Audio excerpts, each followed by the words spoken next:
Oh, Tina. My God. All right. So I am here to share on a subject titled, I Am More. And I struggled originally because I wasn't quite sure of Dr. BK's vision on what that meant. Because we conversate often about the struggles as millennials in church, people we see that get stuck on the title, people get stuck on the name, not that name, people that get stuck on all of that, but then their desire to have that title causes them to be limitless and ineffective in what it is that God is calling them to do. And so my subject for today is, I am more than the title. Titles cause us to be so engulfed in ministry work that personal life suffers. We've seen it. I can't come to the party. I got church. I can't do that. I have to preach. I got to go because so-and-so is there. But personal life suffers. And if personal life is out of order, other things get out of order too. We see it all the time. That's the first place we run to. A lot of people who have issues with church, like I have family members that have issue with church because all they remember is that mom was never home. She was always at church. She was always running there, and she wasn't at my games, and she wasn't at my recital. She didn't see me sing. And so here we are as millennials realizing that that family dynamic, that personal aspect of life is so important. We have to not get caught up in the title, in the position. You don't have to call me doctor. You don't have to say minister of music, because I'm going to tell you right now, if it's a Sunday and my kids are making it to All-Star and All-Star is at 9:45, ma'am, I need you to cover. I'll join you guys online because my family, my personal life is a ministry too. We become so engulfed in ministry that we actually lose a sense of self. Who am I outside of this title? What is it that I have to offer? Are you just a Sunday school teacher? Are you just an usher? Who are you? What do you have to offer? Is the only option of serving God, does it only serve its purpose when you're in the sanctuary? Or can I go to the nail shop and still tell somebody about Jesus? I don't need a title for that. I don't need a title to pray for you. I don't need a title to call and ask you if you're okay. So we have to be careful of losing a sense of self, who I am as a person, what I have to offer, what I can do for you. It affects our household. It affects our mental health and our mental well-being. There are people who are ineffective in the positions that they are in now simply because they've been there too long. And they are so stuck on that title that they are mentally just not well. You take a title away from somebody, they're ready to leave the church. Ma'am and sir, you are no longer effective, not because there's nothing for you to do, but there's something else to do. You can't still be over the youth ministry at 70 years old. Make it make sense. The kids want to have a late night shut-in. I don't come out that late. Mother, go to bed. Join the senior ministry. Then you can't. I can't drive at night. That's the one that gets me. Oh, they want to go bowling. It's at 5 o'clock in winter. It's dark. Ma'am, this isn't the ministry for you. But the prayer team needs you. You don't have to have a title for that. And then we lack balance. We don't have any balance. We don't have any sense of being able to weigh the significance of, I can't just show up for the people in church. I got to show up for my family. There has to be some sort of balance. And then we get busy being busy. And then we miss the mark in regards to the call that Jesus actually has for our life. I'm so busy in meetings. I'm so busy going here, going there, that when it's time for me to sit down and actually hear from God, I'm too tired. How about that? Busy being busy. Doing what? A meeting. Listen, I don't want to go to another meeting just to plan another meeting. We're not doing that. We're not doing that. That's a waste of time. Let's meet at the park and have prayer first for the people that are walking by. Let's meet at the park, and instead of us having chicken dinners in here for the same people that don't need another piece of fried chicken, don't need another macaroni and cheese, you don't need another slice of pound cake, let's go out there and feed them.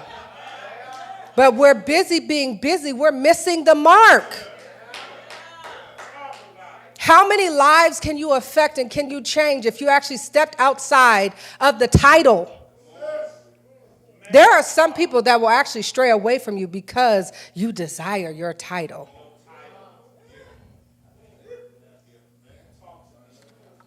And then we reduce relationships and we rally for reverence. We reduce relationship. That's not important.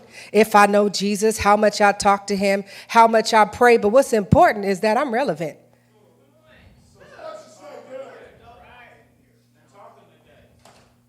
Those are things that we have to be mindful of. We worry more about work and less about worship. Have you anybody in here ever served on a committee like church anniversary, pastor's appreciation? Okay, so what happens when you serve? You're in there making sure the dining hall is set up. You're printing programs, you're folding programs. You're running around trying to see where everybody is at. You done called these preachers and this choir to come and you haven't even been fed because you've been more concerned about the work than the worship. Can somebody, I know this is not orthodox, but somebody get Luke 10:38 through 40.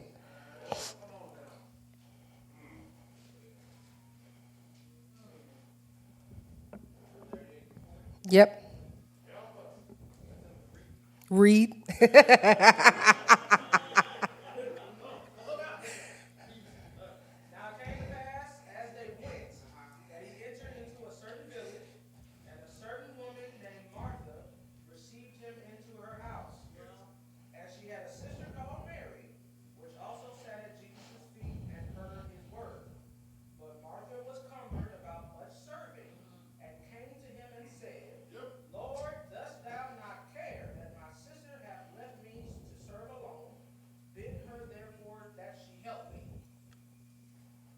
She got some nerve. Now, Mary is in the presence of the person of Jesus. She wants to sit at his feet. Whether Jesus is saying something or not, Mary just wanted to be in his presence. But Martha is so concerned about the work. And her concern about the work allows her to actually forget about the fact that Jesus is there. She's not concerned about his presence. She's concerned about the work. What if there was something specific that Jesus had for them? She would have missed it. And then she gets mad. And don't we do that, y'all? Oh, I'm so tired. These folks at the church don't do nothing. They don't come. It's always me.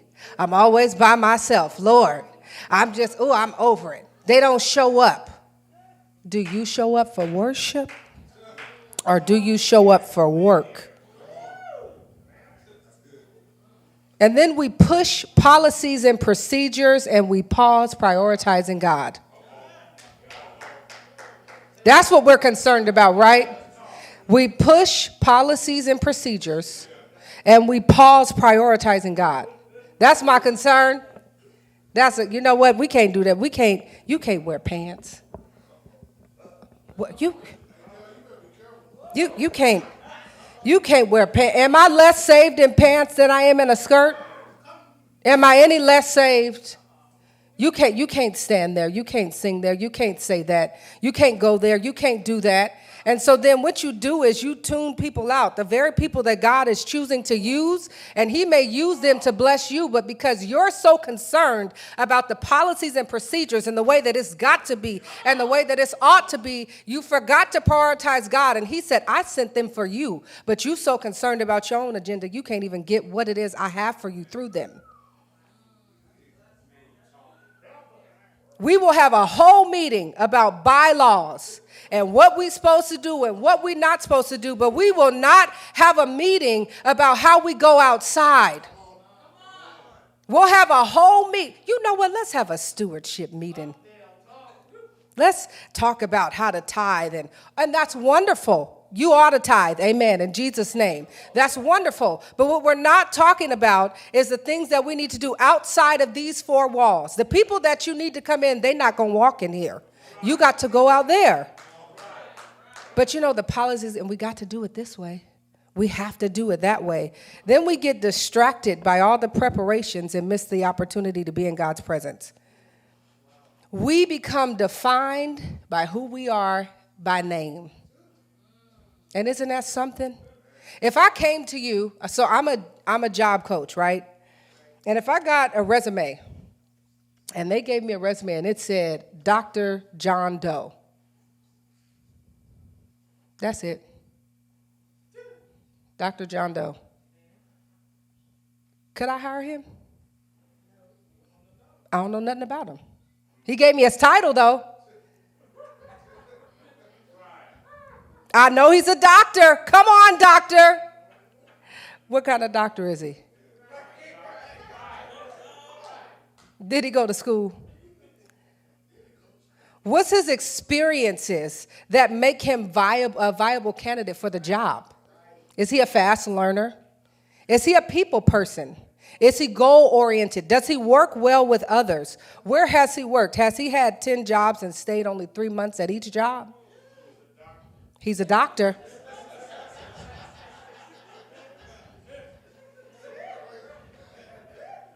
So we rely on a title to define us, and that just doesn't even encompass the whole person of who you are.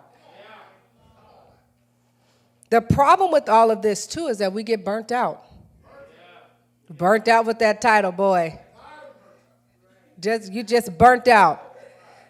We have attributed all of this work that must be done or needs to be done. Then we cry, we wonder why we're feeling alone, and perhaps our focus has been on the work and not the worship. We somehow begin to attribute the successes that we've had to our title. Somebody read Matthew 23, 5 through 10.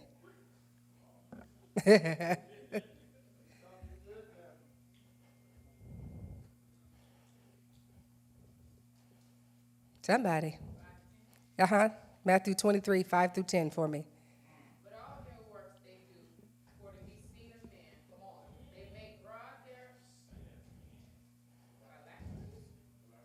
and enlarge the borders of their garments. And love the uttermost rooms at feasts and chief seats in the synagogues, and greetings in the markets, and to be called of men, Rabbi, Rabbi. But be ye not called Rabbi, for one is your master, even Christ, and all ye are brethren. And call no man your father upon the earth, for one is your Father which is in heaven. Neither be ye called masters, for one is your master, even Christ. The problem with titles is not the title themselves. That's not the problem. Okay, I earned my doctorate degree. Do you understand me? When I went to work, they gave me a name tag, and it said, Del Meka Wyatt. I said, no, ma'am. It's Dr. Del Meka Wyatt. There's not a problem with the title. The problem is what happens when we put the title there, is that it somehow seems to elevate you above somebody else. That's the problem with the title. The issue in the text is not that you're a rabbi. The issue in the text is not all of those things that you are. The problem is that when you attribute a title to your name, somehow you think you got this on your own. I'm better than you because I can't do that. You want me to serve food? I'm a doctor. What? You want me to help clean the church? I'm a doctor. What? You want me to come in there and help you figure it out? I'm the pastor. I'm a preacher. I'm a minister. Do you know who I am? The problem with the title is that you forgot you still need to be a servant. Who are you without your title? Who are you? Are you just that one thing? I'm not just a mom. I'm not just a wife. I'm not just a sister. There's a whole lot of things that describe who I am. So I can't allow one title to define what I do and where I go and how I'll serve and if I'll serve. You're more than a choir member. You're more than the usher. You're more than a deacon. You're more than a minister. You're more than a pastor. You're more than the minister of music, the Sunday school teacher, the trustee. When we allow the title to define the person actually becomes shortchanged. If I'm just a choir member, that shortchanges who I actually am as a person. If I'm just a minister of music, that shortchanges who I am as a person. You are more than those things. You're called, you're delivered, anointed, sanctified, all of those things. Not the title. A title is a name that describes a job or a status in an organization, but a title doesn't describe a person. It doesn't define the person. It lets us know that you've accomplished something, but it doesn't tell us what your strengths or weaknesses are. It doesn't say what you've done or what qualifies you for the job. And honestly, no matter what title you hold, you're not qualified to do the job in the first place. You're not qualified. I don't care what title you hold. You're not qualified. The only reason that you're being used is because God has allowed it to be so. And so if I allow my title to somehow dictate what I'm going to do and how I'm going to be used and how I'm going to be served, I have then told God, this is my plan. He qualified me to do it, but I'm going to do it the way I want to. Jesus Christ is the only person who could have his title and it be the end all be all. Who are you? Jesus.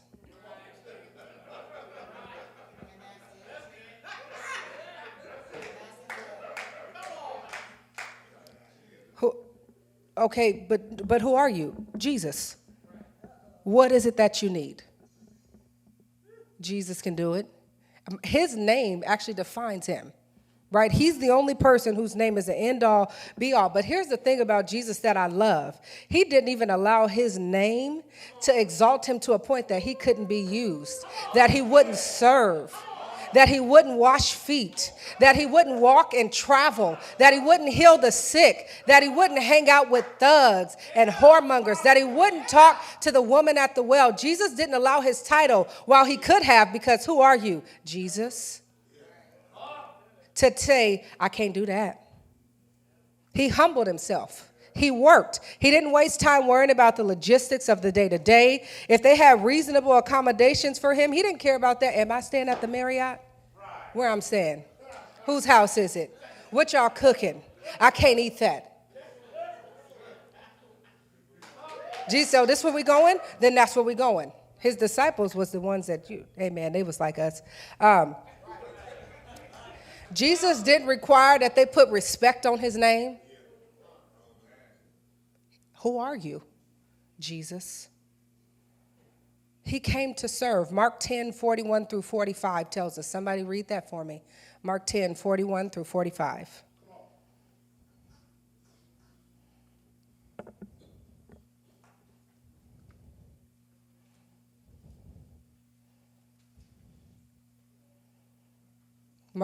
Somebody. Not all at once. Through 45. NLT.